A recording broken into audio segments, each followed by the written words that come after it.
ससुराल का लालच। एक गांव में दो सगे भाई रहते थे, मोहन और सुरेश। दोनों मिलकर खेतों में मेहनत करते, एक ही घर में साथ रहते थे। बूढ़ी माँ कहती, बेटा साथ रहोगे तो सुख दुख दोनों आसान लगेंगे। भाई भी माँ की बात मानकर एक दूसरे का साथ देते थे। पर धीरे धीरे दोनों की शादियाँ हो गई। शादी के बाद हालात बदलने लगे। सुरेश की पत्नी रीना बहुत लालची और चतुर थी। वह हमेशा चाहती थी कि उसकी झोली सबसे ज़्यादा भरे। रीना अक्सर सुरेश के कान भरती, तुम्हारा भाई मोहन तुम्हारा हक छीन लेता है। तुम दिन रात मेहनत करते हो पर फायदा वह उठाता है।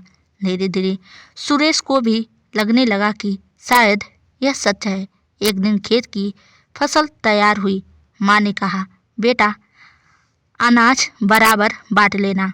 मोहन ने ईमानदारी से बराबर बांटने की कोशिश की, लेकिन रीना बोली, नहीं, ज़्यादा मेहनत मेरे पति ने की है, हमें ज़्यादा हिस्सा चाहिए। सुरेश गुस्से में बोला, हाँ भाई, अब आगे से खेत भी अलग अलग होंगे और घर भी। यह सुनकर माँ रो पड़ी।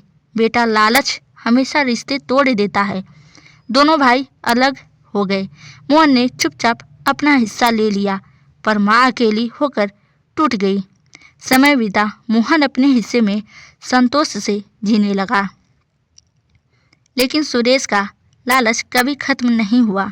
घर में झगड़े, तकरार, दुख बढ़ते ही गए। एक दिन सुरेश की आंखें खुली। उसे एहसास हुआ कि पत्नी के बहकावे और अपने लालच ने उसे भाई और माँ दोनों से दूर कर दिया। सीख, ससुराल का लालच और दूसरों की बात में आकर अपने परिवार को तोड़ना सबसे बड़ी मूर्खता है। रिश्तों की असली मजबूती विश्वास और संतोष में है, लालच में नहीं।